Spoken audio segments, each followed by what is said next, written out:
my fellow Americans, and the people who brought me the dance, Delawareans. I see my buddy Senator Tom Carper down there, and I think Senator Coons is there, and I think the governor's around. And is that Ruth Ann? And that former Governor Ruth Ann Minner. Most importantly, my sisters-in-law and my sister Valerie. Anyway. Folks, the people of this nation have spoken. They've delivered us a clear victory, a convincing victory, a victory for we the people. We've won with the most votes ever cast on a presidential ticket in the history of the nation. 74 million.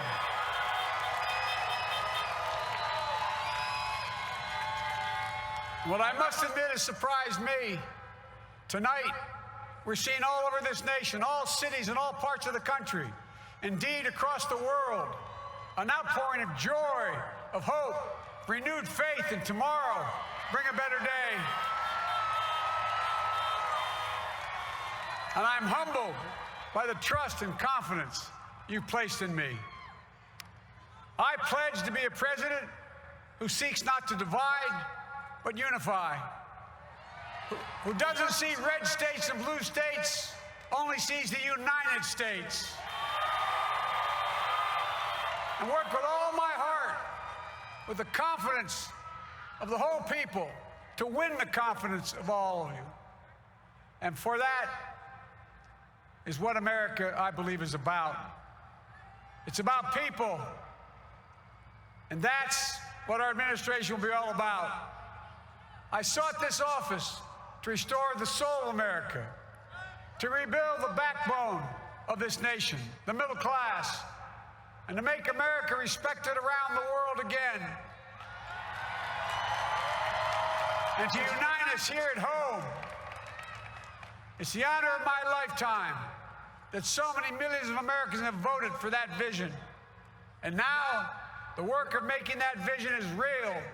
It's a task, the task of our time.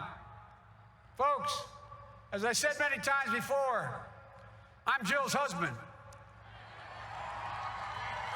And I would not be here without her love and tireless support of Jill and my son Hunter and Ashley, my daughter, and all our grandchildren and their spouses and all our family. They're my heart.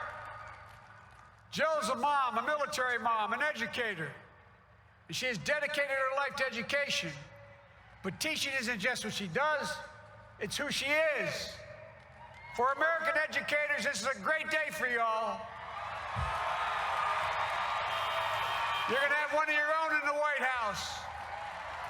And Jill's going to make a great First Lady. I'm so proud of her.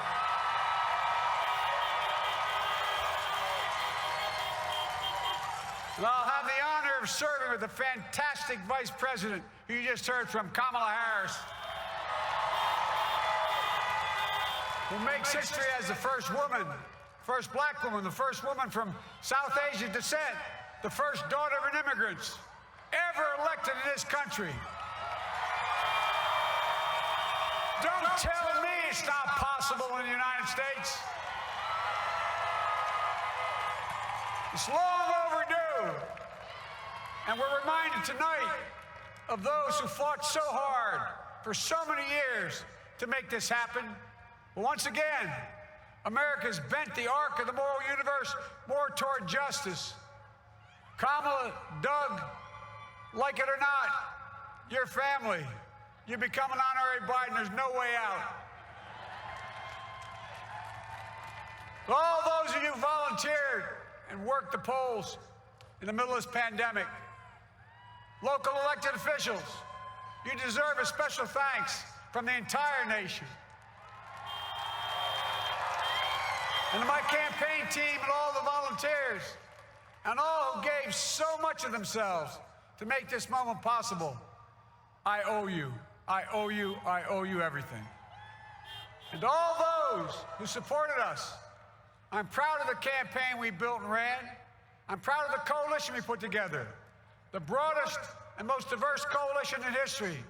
Democrats, Republicans, independents, progressives, moderates, conservatives, young, old, urban, suburban, rural, gay, straight, transgender, white, Latino, Asian, Native American. I mean it, especially those moments, and especially those moments when this campaign was at its lowest ebb. The African-American community stood up again for me. You always had my back, and I'll have yours. I said at the outset, I wanted to represent this campaign to represent and look like America. We've done that. Now that's what I want the administration to look like and act like. For all those of you who voted for President Trump, I understand the disappointment tonight. I've lost a couple times myself, but now let's give each other a chance. It's time to put away the harsh rhetoric, lower the temperature, see each other again, listen to each other again. And to make progress, we have to stop treating our opponents as our enemies. They are not our enemies. They are Americans. They are Americans. The Bible tells us, to everything there is a season, a time to build, a time to reap, and a time to sow, and a time to heal. This is the time to heal in America.